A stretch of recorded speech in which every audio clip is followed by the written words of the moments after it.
Heyo everybody, Haku here with my review of Kiznaiver, episode 5. And before I get into this one, I think that this one was kind of a bummer. It was really, by far in my opinion, the worst episode so far. Everything else, I've thought this anime was great, close to 10 out of 10 every single episode, and then this one just did not live up to the others. There was not too much content, and the content that was there, the jokes just were not nearly as funny, and there weren't nearly as many. The actual progression and character development, in my opinion, did not do nearly as much as the past episodes. This, in every way I look at it, there were some still frames with the animation, used for comedic effect still, but they were still there. It was just, in every way I could think of, this was a huge step down from the other episodes, like, sincerely. So breaking it down part by part, we start with the resort house and them arriving there. And we just arrive there. We have a joke about the maki being firewood that didn't really work. There were a lot of jokes that it seemed like they tried, but it wasn't the same as the past 4 episodes. It's just, this episode did not pan out. So moving on to 2 scenes that were really funny was during the cooking, when Yuta says that Chidori is too emotionally heavy and no guy wants that. And I'll say that was funny, and as a person watching the show, that's incredibly true about the character itself. I don't want a character that emotionally heavy in a bad way.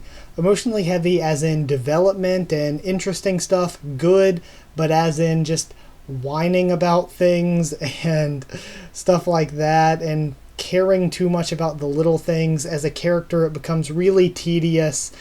And Chidori's one for me that she's the one that I even said in past reviews I've been on the fence the most about in the past, and now I'm really not liking her. And same, I said Maki was the most bland, and again with this I'm liking Maki even less now. Like, out of the 7, I think they're all really good and entertaining except those two. Those two have actually started to backslide into the annoying and why are they here sort of category of character, sort of like, say, Sakura from Naruto, where they never really do anything that helps the story, but they're there as a plot point to be a damsel in distress and to whine and complain about things, and to be the sort of dissenting voice when the writers need a dissenting voice.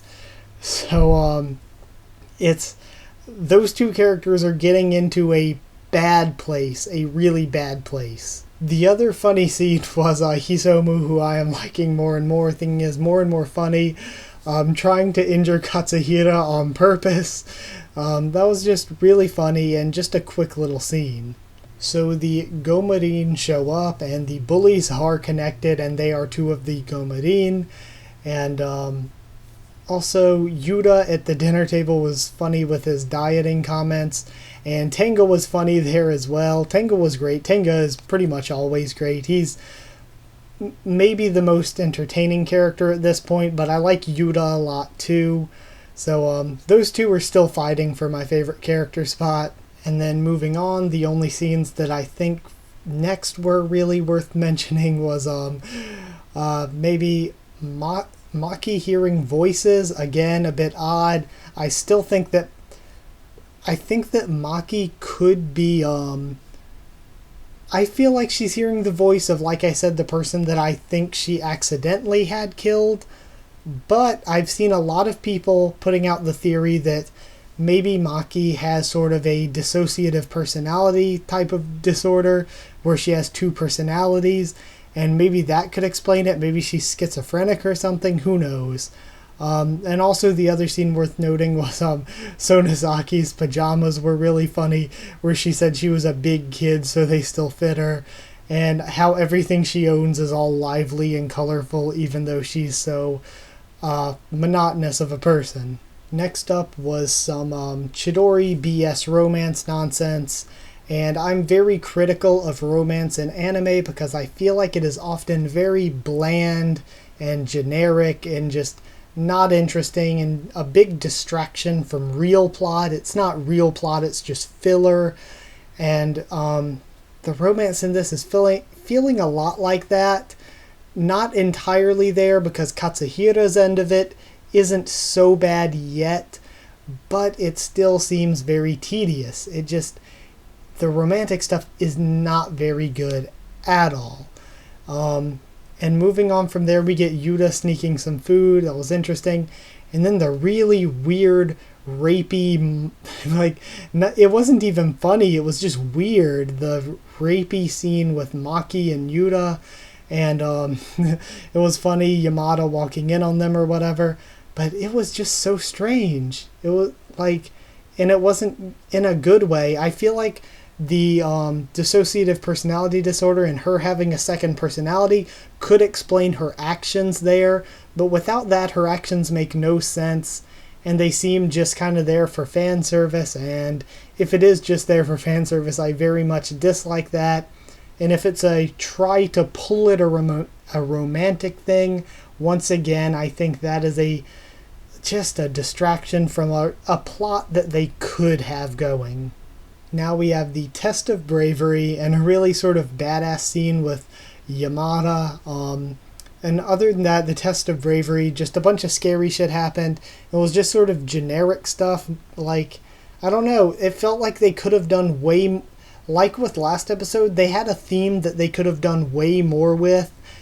But it's like they had good stuff to focus on, but they focused on boring and tedious stuff instead. And it's like the story was there, but the focus wasn't there. It was very unfocused. So that sort of takes a viewer out of things, I feel. And their reactions to everything that happened were very, very funny, though.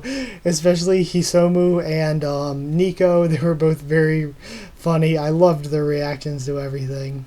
And wrapping it up at the end, pretty much the big overall thing that we were supposed to get from this episode is that it seems that their emotions are connected, or their emotional pain, which is really cool. I really like that they're going that route, but I'm not the biggest fan of how they went about it. The Chidori and Katsuhira stuff is very just tedious, like I said, and it's not very great.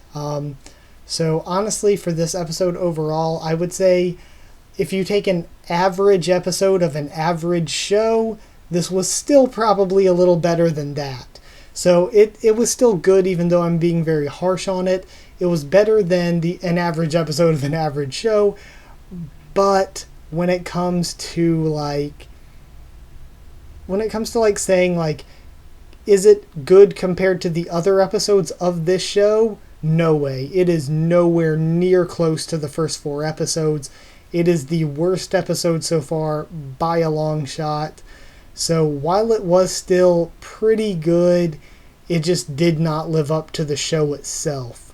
So I'm going to give it 6.5 useless romance points. I don't know, 6.5 out of 10. Like I said, it was above average. It was pretty good. I expect more from this show than I do from some other stuff, and it just didn't live up to the expectation that the first 4 episodes set. So sorry that this one took kind of a really harsh and critical turn, but I think it's important that even if you like something, to sort of pick out the good and bad and praise the good things, but also be sure to point out when something isn't good. You shouldn't just blindly bandwagon behind something if it does have flaws, and I have to realize the flaws, and this one had a lot of flaws. So thank you so much for watching despite the harshness of this one. If you did like the video, even if you disagree, and definitely leave your comments and thoughts down there to tell me what you think of the episode and what you think of my thoughts of the episode, because we can definitely totally disagree on this one. This is just one man's opinion after all. Subscribe for more Kiznaiver, One Piece, The Walking Dead, Tower of God, and a lot more. Check out the channel if you want. Follow on Twitter if you want as well, because I will be keeping you updated there as best I can. One last thank you for everything, and I will see you all next time.